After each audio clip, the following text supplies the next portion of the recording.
So I have no idea how this will go. Hopefully well. Hey y'all, it's Nat. I hope you're having a terrific day today. And for this video, we are going to be doing my July TBR. Alright, so before I get into anything bookish, make sure to hit like and subscribe down below, as well as tell me in the comments what's a scary book that you're reading for July, because Summerween is going to be taking place and I am so excited. I've been reading a lot of romance lately. Well, actually, right now I'm reading a lot of horror books, and it's mostly because that's what's been calling to me right now. So I'm trying to actually listen to the mood, and it works out perfectly that Summerween is literally around the corner. I can actually listen to that, really feed into it. Besides, I'm doing my Buns and Roses TBR project right now as well, and I'm already reading a lot of romance to go along with it. So on that note, let's go ahead and start out with talking about the books that I'm going to be reading for Summerween. This is a readathon that is hosted by Gabby at Gabby Reads, and I'll put a link to her as well as all the information for the readathon in the description down below if you've somehow not heard about it. And as per usual, there are 5 prompts. Starting at the top is one they always utilize, and it is to read a book in the dark or at night. And for this one, I think I will probably end up picking up a novella, because those have been what I tend to read on my phone first thing in the morning. I have numerous little horror novellas that could be options for this, but currently I am eyeing Green Pews Burning by Tiffany Morris. I feel like I heard a lot about this one whenever it first came out, and it stood out to me mostly because of the cover. I mean, let's be honest, this thing is eye-catching. But since finding out what it actually is about, I am more intrigued. We're following our main character of Rita, who recently has lost her father and is struggling not only with the grief of her father, but also the loss of knowledge about their culture, as they come from a indigenous group, and he was really her direct contact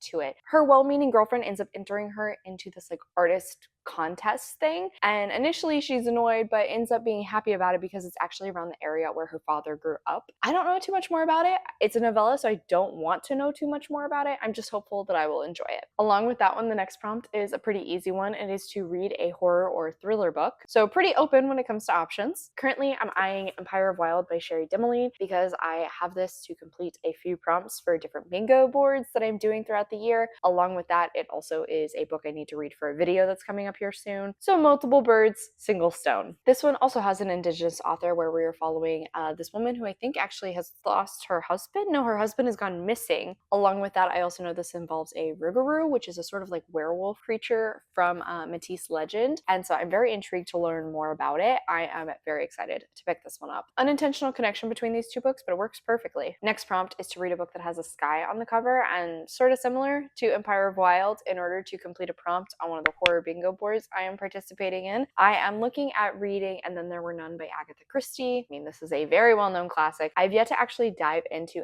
any of Christie's stuff, and I really want to, but I have numerous other reading projects going on, so who knows when that'll happen. But at the very least, I could start out with this one that is already on my shelves. 10 strangers lured to this island, and slowly they start getting picked off one by one. I'm very intrigued to finally try it out, and this edition does kind of have this spooky, foggy night sky going on. Then I have to read a book that you have owned for more than a year. I definitely have got plenty of those. In fact, I decided to go and look at what is the oldest horror thriller mystery book on my shelves right now, and that would be 𝗖ście and Hunted by Lawrence Treat. This is a book that I actually got from Josh's grandmother's collection because, let's be honest, this cover with the little indentions, that's super cool. I'm very intrigued to try it out. It's actually from the 1940s, so I have no idea how this will go. Hopefully well. But I also have this on my 10 books to get read in 2025 list. You see, most of these books are doing double duty. I am trying to get through all of my goals. Now that we're reaching the halfway point of the year, I'm realizing I need to start working on these a little bit more. So I believe this one is following a man who was a career criminal but has since cleaned up his act, but unfortunately someone near him ends up perishing, and of course he is the immediate suspect. So he has to do his best to try and clear his name as well as figure out who did this instead. Pretty classic setup. I'm intrigued to see how it goes. I kind of have like 2 classic mysteries here, so that'll be fun to compare them. And then lastly is to read a novella, a manga, or an audiobook. Well, I can tell you right now, I will definitely be reading a novella and an audiobook, but I would also really appreciate if I can get a manga done as well, and I think I'm going to try and continue on with the Mariko-chan series by Tomoki Uzumi. I am on to volume 6 of this series out of 9 currently, but I think the series is still ongoing. So this one follows this main character Miko, who actually can see ghosts, but does everything in her ability to not react react to said ghosts because she's terrified of what will happen if they find out she can see them. And it's kind of become this ongoing gag, but now she is starting to learn she is not alone as she's starting to find out more about these ghosts, that some of them aren't so terrible, but that there is definitely something creepier going on in the background. And I'm very excited to continue reading with this one. So that is it for Summerween.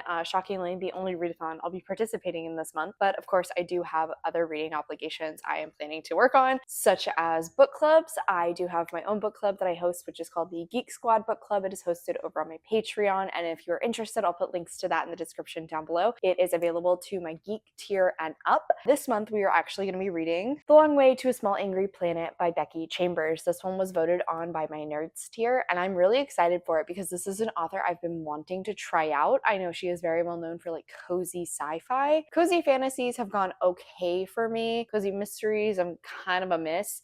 Cozy sci-fi though, I'm intrigued. I'm wondering if maybe it'll work even better. We'll see, especially because I believe she is really well known for like found family feels, and that definitely seems like where this one's going to be going from reading the back. I also believe she tends to write queer stories, so excited to see some of that. I can't wait to be reading this one along with all of my patrons. So like I said, if you're interested and want to join us, then check out my Patreon down below.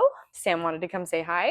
I also have my romance book club, which I participate in person, and every month we have a different prompt to pick a book for. This month is to read a book where the author has the same first letter of their name as yours. So I'm currently looking at reading Naino Kumar's newest book, Flirting with Disaster. I've heard positive things about this one and am very intrigued, especially because it's a second chance romance, and I do tend to really enjoy that trope. I believe this one's following a woman who ends up returning home in order to make her husband officially sign the divorce documents, but a hurricane ends up trapping her there, and the two of them end up having to kind of rely on one another in order to, secure the house and also secure their safety. So that means forced proximity as well, and of course being trapped together means some old sparks will start to reignite. I'm really excited for this one, and I can't wait. This author is also going to be attending Buns and Roses, which is a romance tea event that I will be attending this year in October. If you're from the Dallas-Fort Worth area and interested, I highly recommend. I'll put links for all that information in the description down below. Tickets are currently on sale, so definitely check it out. After book clubs, of course, I do also have my Star Wars canon project, which I'm working on, and I have 2 more books to read this month, starting out with the first in a new series called The Mask of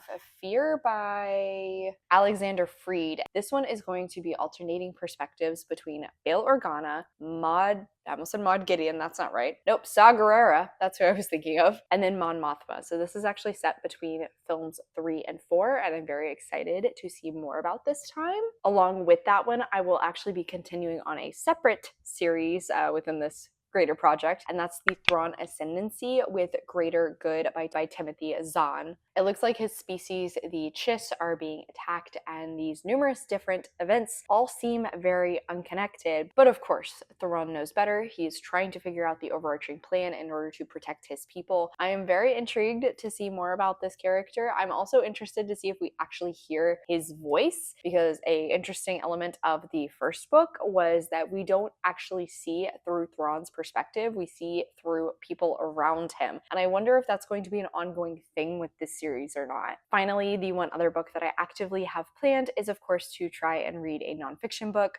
That said, I will be honest, I don't know if the nonfiction book I started in June will also be finished in June. If not, then my plan is to continue on with It Came From the Closet. This is what would you call it, an anthology?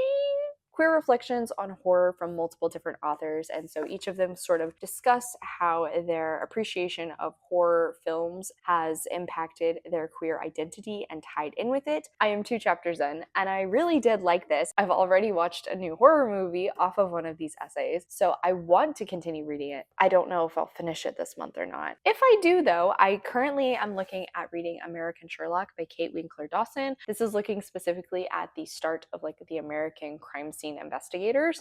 So in for that. I've heard really great things about this author in particular. I think she actually may host her own podcast. Oh, no kidding. She actually teaches at UT. I didn't know that. That's interesting. But I have been a massive CSI fan since I was a kid. It definitely impacted my interest in true crime. So I'm really interested to see what she has to say about this. And also, hopefully, she manages to lay it out in a very enticing way that'll draw me in, because she has numerous other books which I would love to read as well. But as I said, this one is very much a maybe. Might happen. We'll see. So on that note, that is it for today, y'all. Thank you so much for coming to my channel. I really appreciate it. Make sure to hit like and subscribe down below. If you made it all the way to the end of this video, let's go ahead and leave the fireworks emoji in the comments. I have links to all of my socials, as well as a few ways you can support me down in the description. I come out videos on Monday and Friday, but until then, I hope that you continue to have a terrific day. Love you, bye!